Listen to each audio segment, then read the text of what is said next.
টাইমলৈ স্বাগতম জনাইছো। এই মুহূৰ্তত আন এটা ডাঙৰ খবৰ লৈ আহিছো। মুছলমানৰ ওপৰত অত্যাচাৰ চলাইছে চৰকাৰখনে আৰু মুছলমান বিচাৰি বিচাৰি টাৰ্গেট কৰি উচ্ছেদ চলাইছে চৰকাৰে। আৰু এই কাম চৰকাৰে কিয় কৰিছে?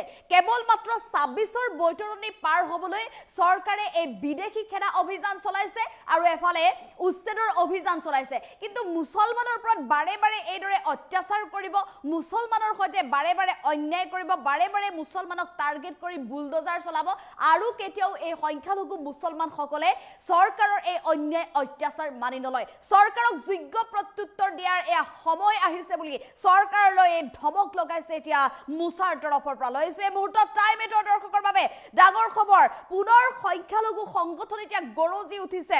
সংখ্যালঘু মুছলমানসকলৰ বিৰুদ্ধে অন্যায় কৰা বুলি অভিযোগ উত্থাপন কৰিছে। যিটো ৰাজ্যত এতিয়া চলি আছে উচ্ছেদ অভিযান আৰু সমান্তৰালভাৱে ৰাজ্যত ক্ষিপ্ৰগতিত দিনে নিশাই চলিছে অবৈধ বাংলাদেশী বিচাৰি অভিযান।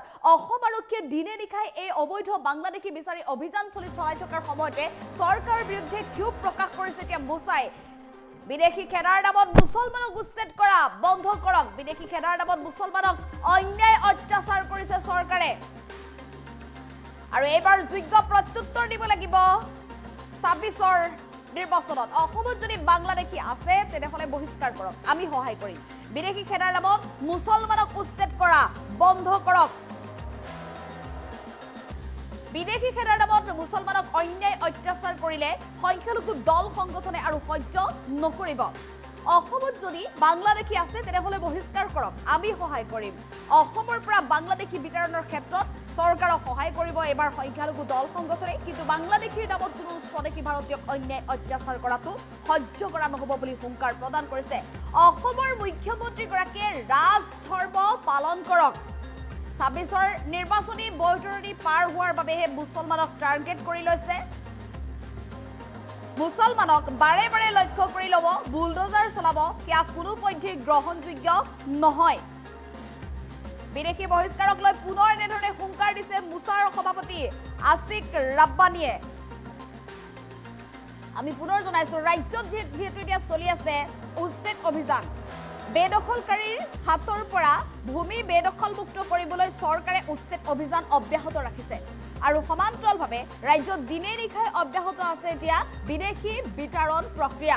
অসম আৰক্ষীয়ে দিনে নিশাই আৰক্ষীৰ বৃহৎ দল লৈ বাহন লৈ এতিয়া বিদেশী বিতৰণৰ বাবে দিনে নিশাই বিভিন্ন প্ৰান্তলৈ গৈছে। চৰে চাপৰিয়ে চলাইছে আৰক্ষীয়ে অভিযান আৰু এটা এটাকৈ বাংলাদেশী নিশাৰ ভাগতে উঠাই বিতৰণ কৰিছে ৰাজ্য চৰকাৰৰ তৰফৰ পৰা। মুখ্যমন্ত্ৰী ডক্টৰ হিমন্ত বিশ্ব শৰ্মাৰ কঠোৰ নিৰ্দেশত এতিয়া ৰাজ্যত চলি আছে বিদেশী বহিষ্কাৰ আৰু বেদখলকাৰীৰ পৰা বেদখল মুক্ত কৰিবলৈ, ভূমি বেদখল মুক্ত কৰিবলৈ সৰ্ববৃহৎ উচ্ছেদ অভিযান। গোৱালপাৰাত চলিছে উচ্ছেদ অভিযান, নলবাৰীৰ বিভিন্ন প্ৰান্তত চলিছে উচ্ছেদ অভিযান। মুঠতে ৰাজ্যৰ প্ৰান্তে প্ৰান্তে এতিয়া উচ্ছেদ অভিযান। আজি বিদেশী খেলাৰ নামত আমাৰ মানুহখিনিক যি অন্যায় আৰু অত্যাচাৰ কৰিছে তেওঁলোকে আহি চাই যাওক। অবিভক্ত নগাঁও জিলাৰ এটা অনুষ্ঠান হৈছে মৈৰাবাৰী বালক প্ৰাথমিক বিদ্যালয়। 1889 চনত স্থাপিত হোৱা মৈৰাবাৰী বালক প্ৰাথমিক বিদ্যালয়, যি বিদ্যালয় আমাৰ মানুহে প্ৰতিষ্ঠা কৰিছিলে অসমীয়া মাধ্যমৰ বিদ্যালয়। 1922 চনত স্থাপিত হোৱা উলুবাৰী প্ৰাথমিক বিদ্যালয় আমাৰ এই অঞ্চলতে প্ৰতিষ্ঠিত। গতিকে আমি ক'ব বিচাৰিছোঁ যে আমি ভাৰতীয় নাগৰিক, আমি বাংলাদেশী নহয়। অসমত যদি বাংলাদেশী আছে আপোনালোকে খেদি পঠাওক, আমাৰ কোনো আপত্তি নাই। কিন্তু বাংলাদেশী নামত কোনো স্বদেশী ভাৰতীয় নাগৰিকক মুছলমানক অত্যাচাৰ কৰাটো কোনো পধ্যেই গ্ৰহণযোগ্য নহয়। অসমৰ মুখ্যমন্ত্ৰী হিমন্ত বিশ্ব শৰ্মাই ৰাজধৰ্ম পালন কৰক। তেখেতে পাহৰি গৈছে ভাৰতীয় সংবিধান। ভাৰতবৰ্ষ ধৰ্ম নিৰপেক্ষ ৰাষ্ট্ৰ, তেখেতে পাহৰি যাব পাৰে, কিন্তু ভাৰতবৰ্ষৰ যিটো সংবিধান সেয়া অৱমাননা কৰাটো কোনো পধ্যেই গ্ৰহণযোগ্য নহয় বুলি মুছাই কয়। মুছাৰ স্থিতি স্পষ্ট।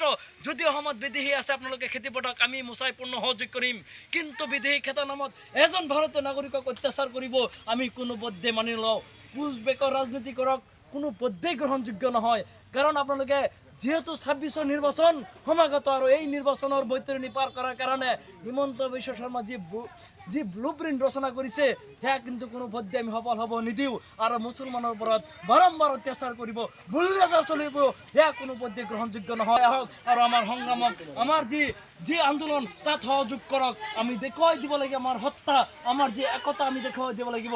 আমি অসমৰ প্ৰত্যেকজন অসমীয়াক আমি আহ্বান জনাম, জাতি ধৰ্ম বৰ্ণ নিৰ্বিশেষে আপোনালোকে ওলাই আহক ৰাজপথত।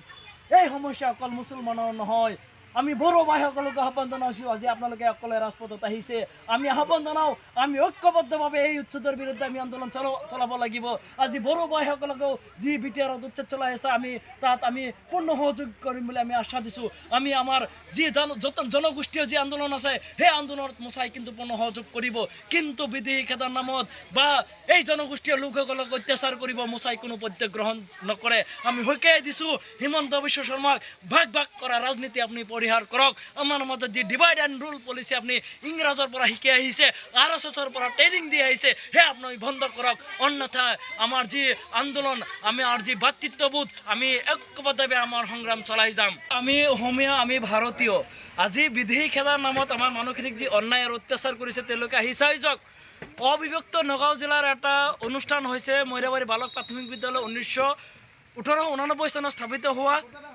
মৈৰাবাৰী বালক প্ৰাথমিক বিদ্যালয় যি বিদ্যালয় আমাৰ মানুহে প্ৰতিষ্ঠা কৰিছিলে অসমীয়া মাধ্যমৰ বিদ্যালয় 1922 চনত স্থাপিত হোৱা উলুবাৰী প্ৰাথমিক বিদ্যালয় আমাৰ এই অঞ্চলতে প্ৰতিষ্ঠিত গতিকে আমি ক'ব বিচাৰিছোঁ যে আমি ভাৰতীয় নাগৰিক আমি বাংলাদেশী নহয় অসমত যদি বাংলাদেশী আছে আপোনালোকে খেদি পঠাওক আমাৰ কোনো আপত্তি নাই কিন্তু বাংলাদেশী নামত কোনো স্বদেশী ভাৰতীয় নাগৰিকক মুছলমানক অত্যাচাৰ কৰাটো কোনো পধ্যেই গ্ৰহণযোগ্য নহয় অসমৰ মুখ্যমন্ত্ৰী হিমন্ত বিশ্ব শৰ্মাই ৰাজধৰ্ম পালন কৰক তেখেতে পাহৰি গৈছে ভাৰতীয় সংবিধান ভাৰতবৰ্ষ ধৰ্ম নিৰপেক্ষ ৰাষ্ট্ৰ তেখেতে পাহৰি যাব পাৰে কিন্তু ভাৰতবৰ্ষৰ যিটো সংবিধান সেয়া অৱমাননা কৰাটো কোনো পধ্যেই গ্ৰহণযোগ্য নহয় বুলি মোচাই কয় মোচাৰ স্থিতি স্পষ্ট যদি অসমত বিদেশী আছে আপোনালোকে খেতি পথাৰক আমি মোচাই পূৰ্ণ সহযোগ কৰিম কিন্তু বিদেশী খেতাৰ নামত এজন ভাৰতীয় নাগৰিকক অত্যাচাৰ কৰিব আমি কোনো পধ্যেই মানি লওঁ পুছবেকৰ ৰাজনীতি কৰক কোনো পধ্যেই গ্ৰহণযোগ্য নহয় কাৰণ আপোনালোকে যেহেতু 26 নিৰ্বাচন সমাগত আৰু এই নিৰ্বাচনৰ বৈতৰণি পাৰ কৰাৰ কাৰণে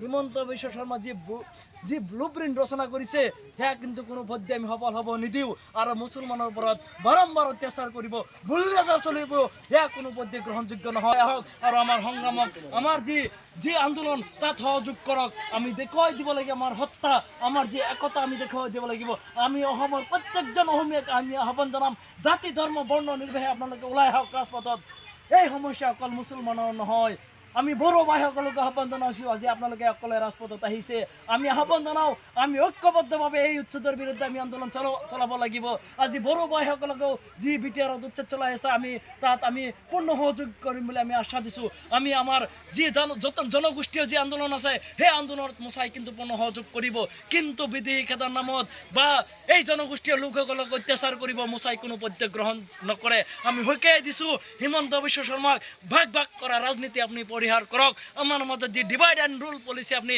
ইংৰাজৰ পৰা শিকি আহিছে RSSৰ পৰা ট্ৰেইনিং দি আহিছে সেয়া আপুনি বন্ধ কৰক অন্যথা আমাৰ যি আন্দোলন আমাৰ যি ভাতৃত্ববোধ আমি ঐক্যবদ্ধভাৱে আমাৰ সংগ্ৰাম চলাই